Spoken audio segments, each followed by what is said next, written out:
Na semana passada, do dia 17 a 21 de outubro, tivemos a Semana da Engenharia de Alimentos, o CEAL. Os alunos puderam desfrutar de palestras e mesas redondas com temas relevantes e atuais sobre o curso. E também puderam participar de diversas oficinas nos laboratórios da universidade. No episódio de hoje, eu vou ser a guia de vocês para contar e compartilhar alguns momentos desse evento. Eu sou a Caris e esse é mais um Engenharia de Quê?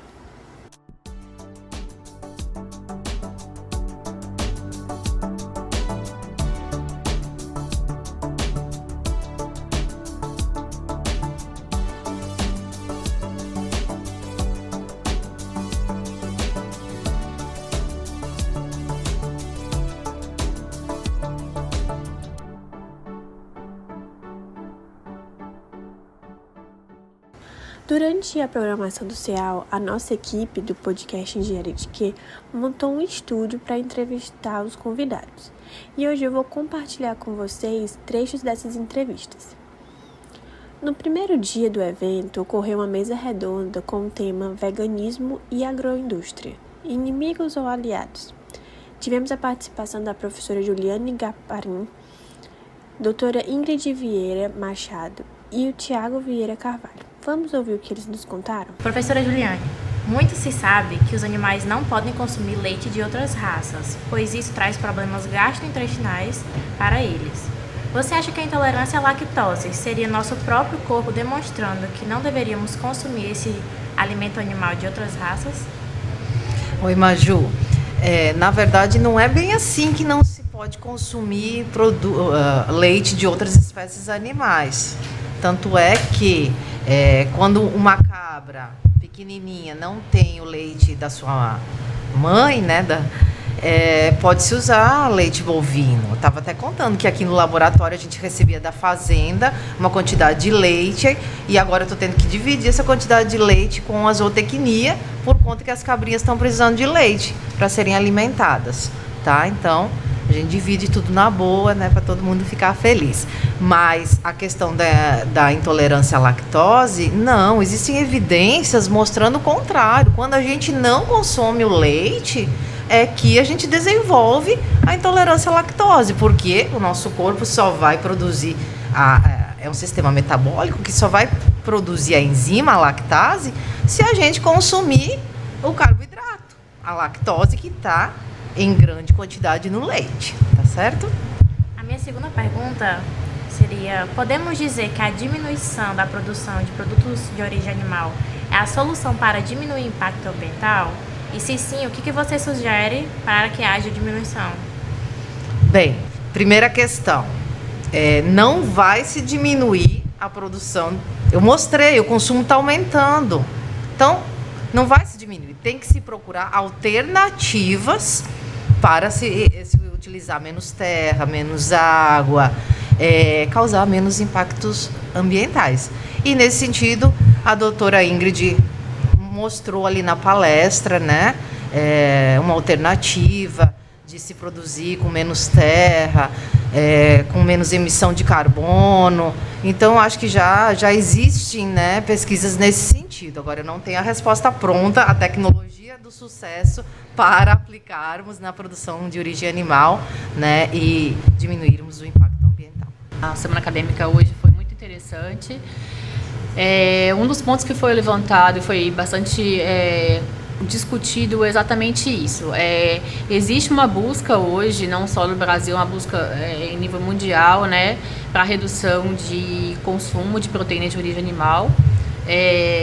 E o mercado vem buscando fontes alternativas, né, de origem vegetal que possam produzir produtos que sejam análogos, que nós chamamos análogos a um queijo, análogo a uma proteína animal, ao hambúrguer, que é exatamente isso. São produtos 100% de origem vegetal e que eles vão remeter ao consumidor que ele está ingerindo um produto como se fosse um produto animal. Agora, existe realmente essa preocupação, certo, por conta por parte da indústria, dos pesquisadores, da comunidade acadêmica que tem trabalhado com pesquisas nesse tipo de substituição é justamente isso. Você conseguir garantir, né? Você garantir que esse produto análogo que está sendo produzido a partir de fonte vegetal, ele tem a composição em termos de macro e micronutrientes muito similar ao produto original. Então ele vai ter que ter o aporte de proteína, de carboidratos, de gordura, de fibra, de minerais que não comprometam a saúde, né? Enfim, a saúde, especialmente de populações que possam ter algum comprometimento maior, por exemplo, crianças, idosos. Então, assim, essa é uma preocupação que a indústria está tendo, sim, de buscar fontes de proteína, especialmente proteína vegetal, que vá suprir essa demanda diária recomendada, da ingestão diária recomendada que um produto de origem animal daria, né, para uma pessoa. Obrigada pela resposta, muito obrigada pela participação e por ter compartilhado seus conhecimentos com a gente. Tá bom, obrigada a vocês, viu? Tiago, você acredita que é possível toda a população do mundo sobreviver sem o consumo animal, em termos nutricionais e econômicos? Certamente que sim. A gente pode ver que as entidades de saúde e nutrição pelo mundo todo, elas têm um consenso de que é perfeitamente saudável uma pessoa ter uma dieta vegana e não ter deficiências nutricionais. E a gente vê também até o Ministério da Saúde publicando um guia alimentar para a população brasileira a descrição de que as pessoas podem ser saudáveis sem comer animais ou os produtos animais. E em termos econômicos, é até melhor que a gente vire vegano. Por quê? Porque a proteína animal, a produção de carne, a produção de leite e ovos, elas demandam uma quantidade exorbitante de recursos para serem produzidos. Se você for colocar a quantidade de grãos que é necessário para alimentar esses animais, né, esses grãos que vão virar ração, você vai ver uma grande porcentagem desses grãos sendo utilizados na ração. 70% do milho utilizado da produção nacional utilizado para virar ração, por exemplo. E isso poderia ser usado diretamente para alimentar pessoas. Claro que uma alimentação vegetariana, vegana, seria diversificada e a gente poderia produzir muito mais alimentos diversificados e as pessoas terem acesso a isso. Enfim, espero que as pessoas considerem o veganismo, considerem que não é somente em prol da causa ambiental, em prol da questão da saúde, mas também em prol dos animais, que não merecem ser tratados como propriedade. A minha outra pergunta seria que existem muitos alimentos veganos que são encontrados no mercado. E ela diverge muito da condição financeira de muitas famílias. Por que esses alimentos são tão caros? Infelizmente, há subsídios do governo financiando os produtos animais. Subsídios esses que não são destinados aos produtos veganos. Então, veja que há uma desigualdade, né? Há um interesse muito grande por produtos animais e o governo acaba incentivando, né, com estímulos financeiros a que os produtos animais sejam desenvolvidos. Por outro lado, os veganos não têm o mesmo estímulo. Então, seria necessário ter políticas públicas para também subsidiar, preferencialmente subsidiar os produtos veganos, não subsidiar os produtos animais. Então, nesse cenário, a gente encontraria produtos veganos mais baratos.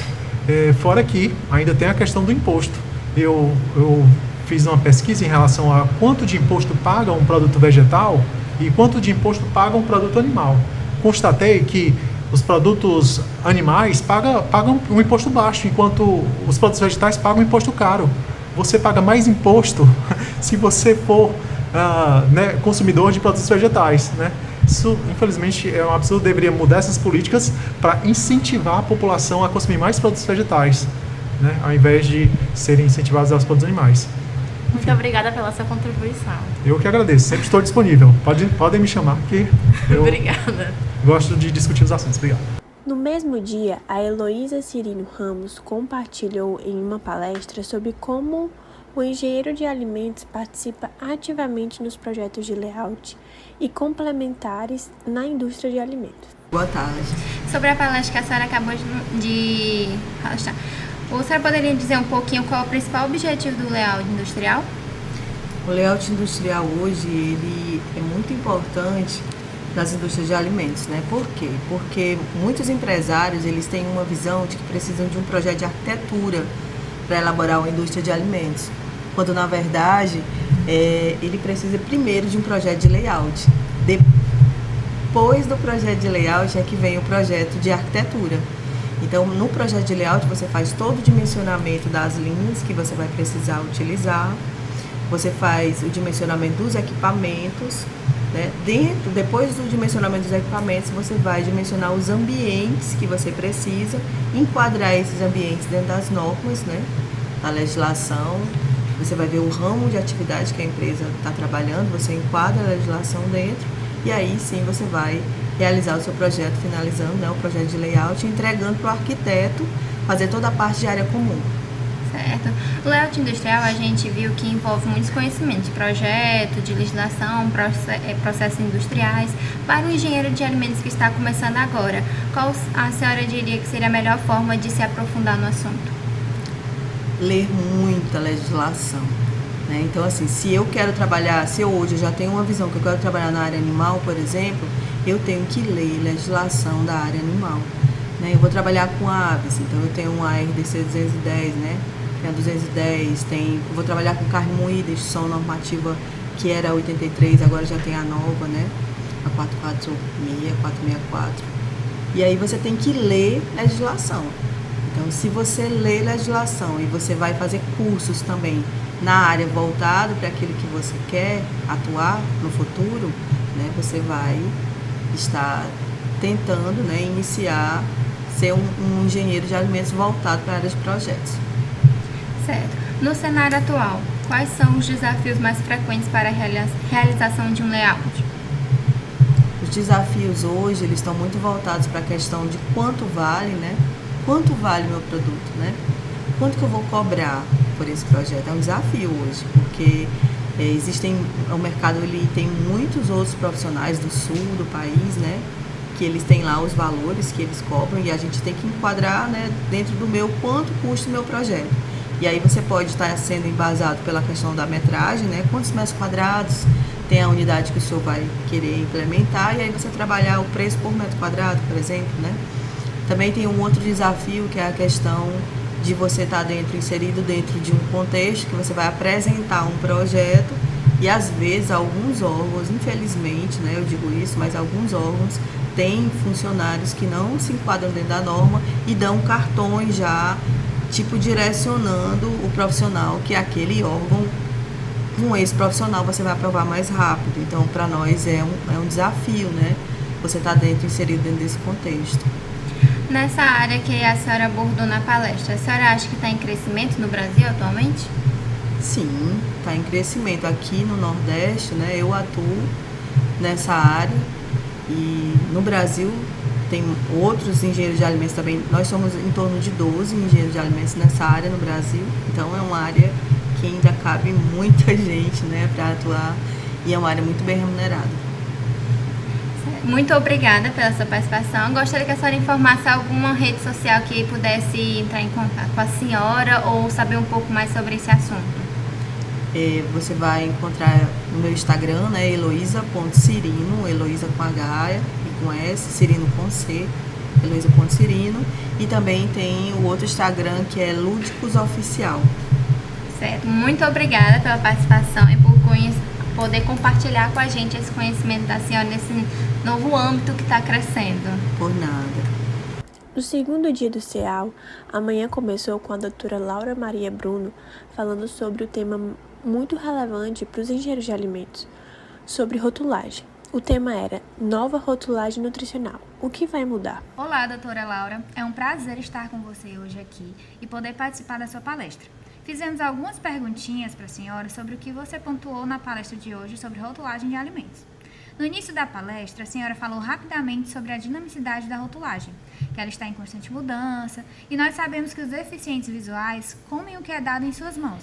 Pensando nisso, a senhora acredita que futuramente pode acontecer uma mudança no intuito de facilitar o conhecimento do alimento para esses consumidores? Bom, eu achei isso uma pergunta interessante porque eu nunca tinha pensado sobre isso, né? Mas eu acredito que sim, que é uma preocupação que se possa ter na legislação, porque as coisas vão evoluindo à medida que os problemas vão aparecendo, né? As necessidades vão aparecendo e essa legislação vai se modificando para atender àquela necessidade do momento.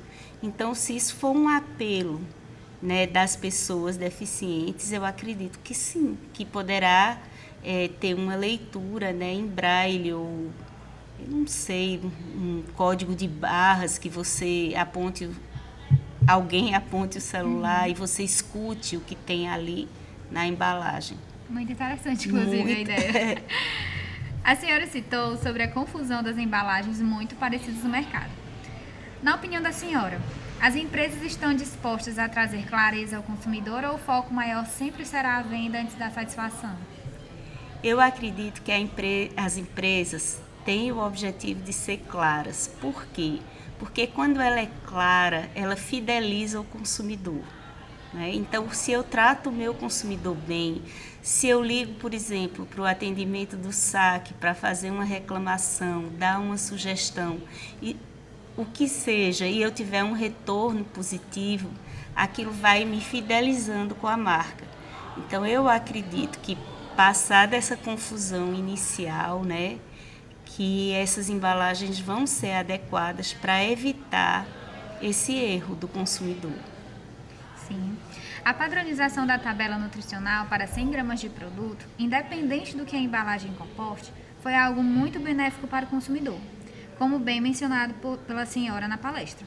Na sua opinião, existe hoje algum ponto que possa vir a ser melhorado na rotulagem de alimentos? Nesse exato momento eu não estou lembrando de nada em específico, mas eu acredito que sim. À medida que a legislação foi entrando em vigor, né, e que as dúvidas forem surgindo e que perguntas forem sendo feitas aos órgãos reguladores, novas adaptações serão feitas. Por exemplo, essa legislação, ela tem, a Anvisa publica também uma perguntas e respostas sobre a legislação das dúvidas mais comuns. Então, por exemplo, havia uma dos modelos de tabela que tinha um probleminha em relação à escrita de fibra alimentar. Isso já foi corrigido e está nesse documento, tá? Muito interessante. E muito obrigada pela sua participação e por compartilhar seu conhecimento conosco. Obrigada, eu que agradeço. Foi muito bom estar aqui. E para fechar a manhã de palestras, o Dr. José Diego da Rocha Viana contou um pouco sobre os métodos emergentes na indústria alimentícia, processo de separação por membranas. Olá, bom dia, tudo bem, Diego? Bom dia, tudo Muito ótimo. obrigada pela palestra, foi assim impactante, eu acho que eu falo por mim e por todo mundo que estava lá. E eu acho que o que mais chamou a atenção, particularmente para mim, foi a pergunta que você jogou assim no início e respondeu no final pra gente, né? O que será que eu estou fazendo aqui na engenharia de alimentos? Qual é o meu propósito aqui? A pergunta ficou muito exposta, sabe? O que eu estou fazendo aqui? O que eu quero pro meu futuro? Será que eu estou no canto certo? E o que eu queria pedir no momento era que você desse uma dica para os nossos ouvintes do que esperar, do que fazer, de como seguir no caminho durante a engenharia de alimentos, durante o curso, durante o trajeto, como escolher a melhor área para você seguir nesse mercado de trabalho. Foi realmente a pergunta que a gente foi tanger, né? Utilizou como base para a palestra. E a resposta que eu encontrei para mim, e eu espero que todos encontrem um dia algo parecido, disseminem, se influenciem, movimentem tudo que envolver você, a ciência, a engenharia, a tecnologia de alimentos. Porque se a gente consegue impetrar isso nas pessoas, vai da sua mãe ao seu melhor amigo, a pessoas que você não conhece, a gente faz com que o nosso curso chegue em um local que ele ainda não chegou, de reconhecimento, de fazer com que as pessoas só saibam que a gente existe. Sim. Da mesma forma que sabem que existe o psicólogo, existe o farmacêutico, existe o enfermeiro, existe o médico, existe até o agrônomo, mas quando o pessoal fala a engenharia de alimentos, oi? É verdade. Então, é isso. Se você está nesse curso, utilize da influência, da disseminação, no caso é a motivação. Você tem que tem um trabalho árduo de se motivar, mas na hora que você consegue isso, você faz com naturalidade o que eu tentei fazer aqui hoje, que foi motivar as pessoas. Muito massa. E entrando um pouco mesmo sobre o tema da palestra, né, tecnologias emergentes, filtração por membranas, a gente queria saber quais perdas nutricionais nesse processo de filtração por membranas existem. Perdas, quando falo perdas, a gente acha que é uma coisa muito pesada, que é uma coisa muito... Mas eu posso deixar isso, dependendo da forma que eu trabalhar, insignificante. E é para isso que a gente está aqui, para fazer com que as perdas sejam mínimas possíveis e praticamente irrelevantes. Então, existem perdas como tudo, porque senão seria uma membrana perfeita. E a membrana perfeita só é a membrana plasmática. Então, existem sim perdas, mas dependendo do meu processo, do meu produto e principalmente de quem está trabalhando com isso, vai ser praticamente insignificante e o meu produto final vai ser de extrema qualidade, que é para isso que o processo de separação de membranas existe, para imprimir qualidade seja lá o que você for trabalhar. Muito obrigada, doutor Diego, a gente agradece e é isso, tenha um bom dia. Bom dia, e eu que agradeço. No terceiro dia de evento, o convidado Marcelo Cavalcante Fontinelli começou falando sobre empreendedorismo e inovação, com o tema Plantando Observadores, Irrigando Críticos, Colhendo Empreendedores e Distribuindo Inovação para Todos e Todas. Bom dia, Marcelo, tudo bem? Bom dia. Na sua opinião, quando ingressamos em uma universidade, é importante investir na capacidade crítica do aluno, visando capacitá-lo como um futuro empreendedor? É importante sim, nós que temos o grupo, né, de estudo dos movimentos agrários sociais, nós priorizamos esse lado crítico, né?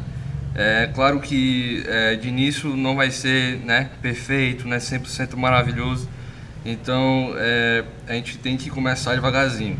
E devagarzinho, que eu digo, né, pequeno, seria promover, né, como tem um tema, né, dessa plantação dos observadores. Né? Então, primeiramente, o primeiro passo é esse, é observar. Mas o iniciante, ele só vai apenas observar. Então, nosso propósito é que seja um observador crítico, né? Intuitivo, que não veja apenas uma cadeira como um mero objeto, mas que ela, né, todo o material que ela é formado, seja a madeira, o ferro, né, os metais, para que ela serve, né? Ou seja, o seu propósito, a sua utilidade, quer citar, né? Então, assim, é simples, mas é rico, né? Todos nós precisamos, né, de uma cadeira. Então, assim, de início tem essa plantação de observadores, daí você vai irrigar críticos, né? Irrigando críticos, que eu digo já, né, avançando no aspecto de observar, só observar, mas sendo crítico, né?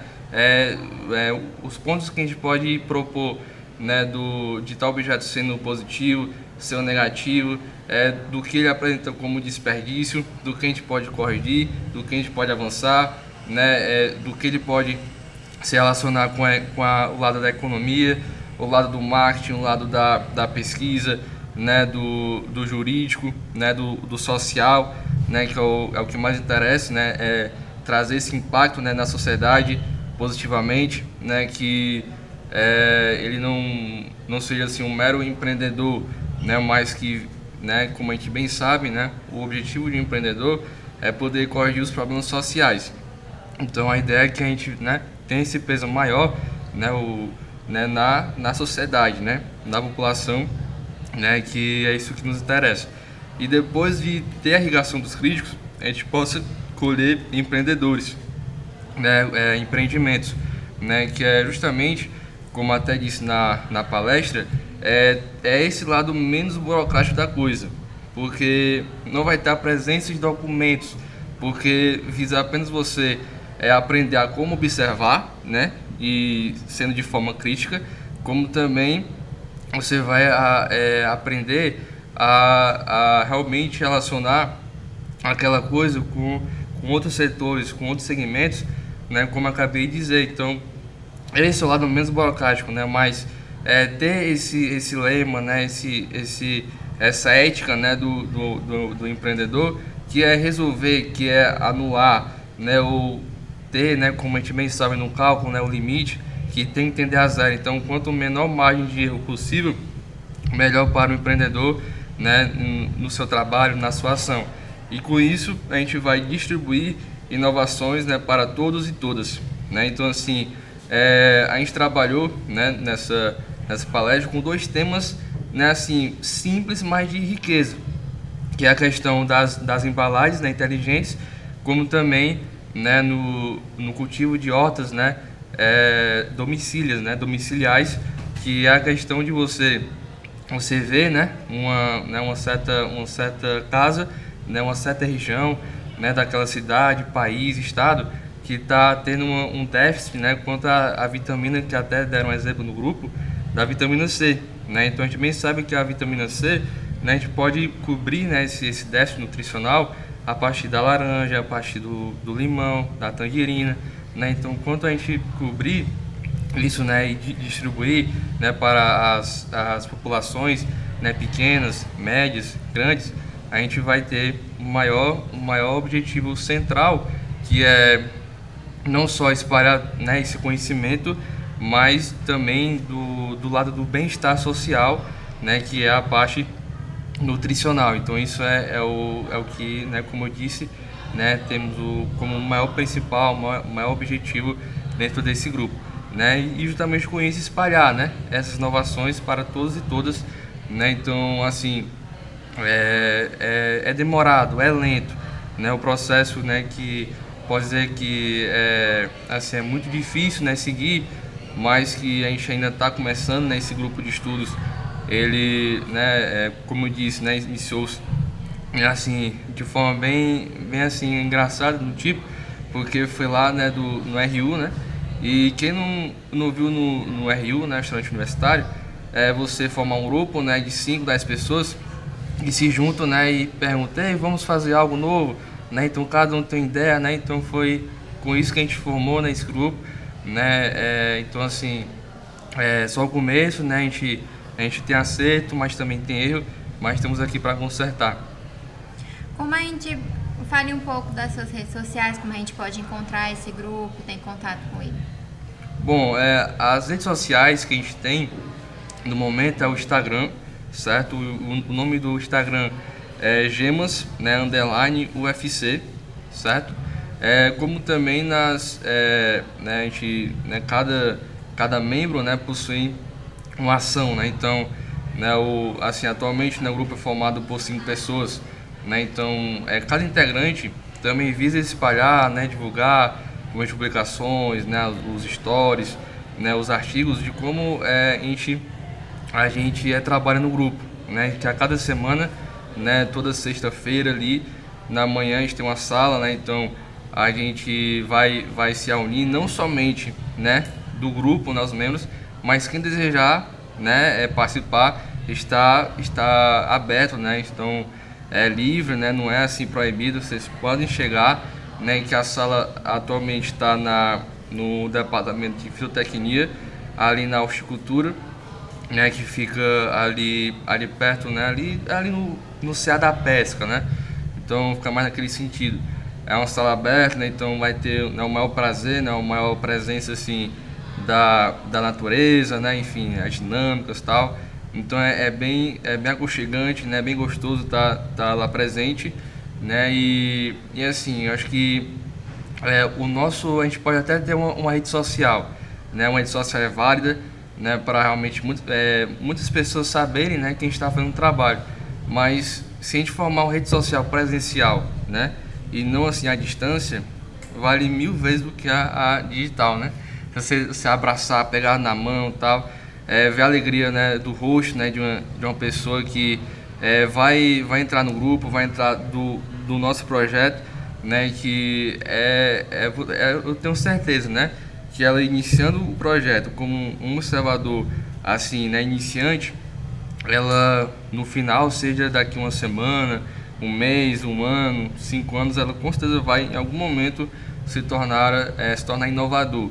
Né? Inovador não no sentido somente de ser empreendedor, mas de inovar em vários outros sentidos na vida dela, seja profissional, né? Seja pessoal, né? Seja ali acadêmica, né? Então, assim, é por meio desse parâmetro, né? Que leva o social, né? As pessoas que nos movem, né? Nos move, assim, a dor, né? Da outra pessoa, né? De que ela está precisando.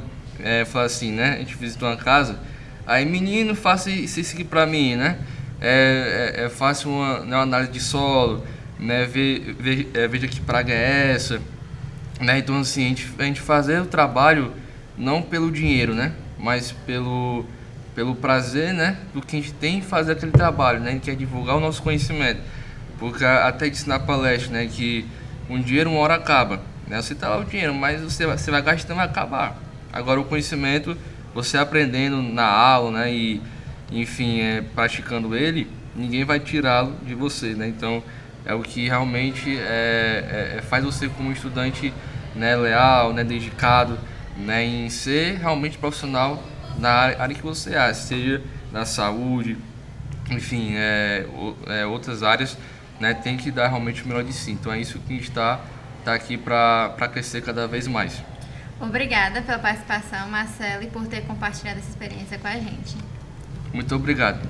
E a segunda palestra do dia foi sobre alimentos do futuro, insetos e o seu potencial proteico na dieta humana, com o Dr. Paulo Henrique Machado de Souza. Olá, Paulo, por favor, se apresente rapidamente para a gente. Então, eu sou professor do curso de gastronomia da UFC e da pós-graduação da Ciência e Tecnologia de Alimentos e da Gastronomia. E sou químico e tenho trabalhado, né, com a análise sensorial como ferramenta para alimentação. Bom, qual seria o inseto mais consumido no Brasil? Hoje, né, como a gente não tem uma legislação para insetos, então acredito que a tanajura, né, a saúva, ela ainda seja o inseto mais consumido, porque ela é feita por catadores na época de revoada, né?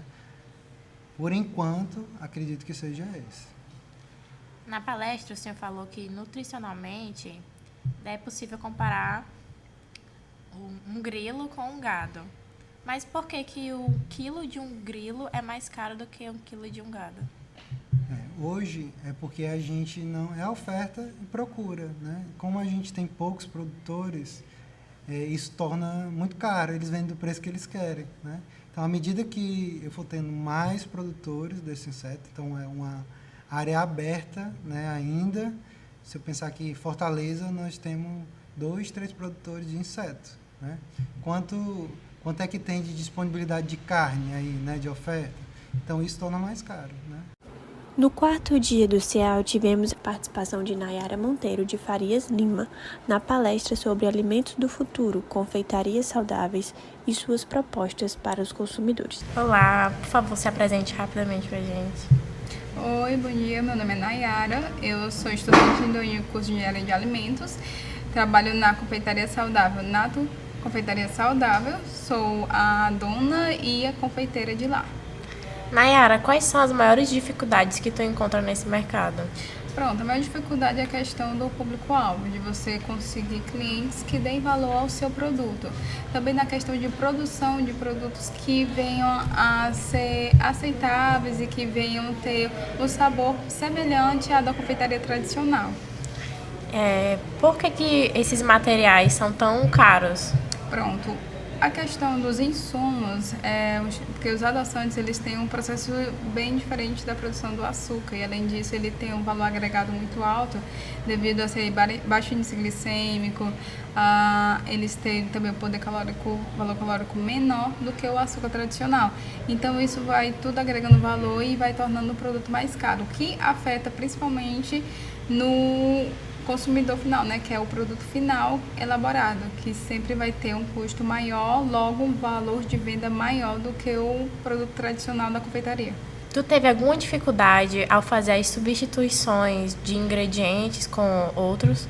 Sim, tive vários. Os bolos, por exemplo, a gente utiliza os adoçantes. Os adoçantes, eles não deixam o bolo úmido como o açúcar deixa. Então, a gente tem que fazer todo o balanceamento dos outros ingredientes para deixar ele com a textura e o sabor agradável. Além dos adoçantes, também teve a questão das farinhas. Dependendo da dosagem que a gente utilizar, o bolo vai ficar seco, vai ficar mais aerado, vai ficar mais macio ou não. Então, até você encontrar uma concentração adequada para o seu tipo de bolo, aí vai vários testes e até você conseguir o resultado final, que é o que você quer atingir. Já no último dia do evento, o tema da mesa redonda foi Empresas Juniores e suas contribuições para o mercado de trabalho, com a participação de Irisdara Gomes e Bruna Pontes. Bom dia, meu nome é Irisdara Gomes, eu tenho 22 anos, sou engenheira de alimentos e consultora da Pontes Consultoria. Irisdara, quais foram os teus maiores desafios pessoais e profissionais ao entrar na Kona? Pronto, eu entrei na Kona para uma área um pouco diferente, né? Eu fui para a área mais burocrática, a área de gestão. Então, eu não entendia muito bem os processos, como ir no cartório, como resolver conta bancária em banco.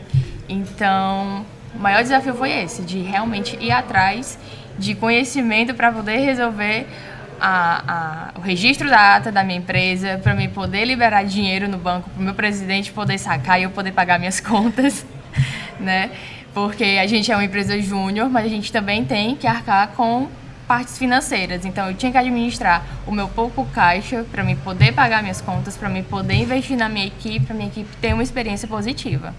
Bom, e o que te impulsionou para entrar numa empresa júnior? E quais habilidades a Kona lhe proporcionou para ingressar e gerir sua profissão no mercado de trabalho?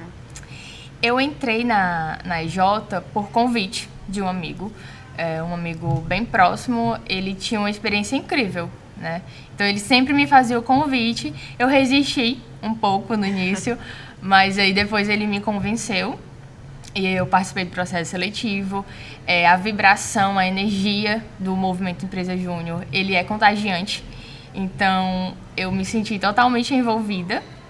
E a empresa, ela me ajudou a encarar mais os desafios, sabe?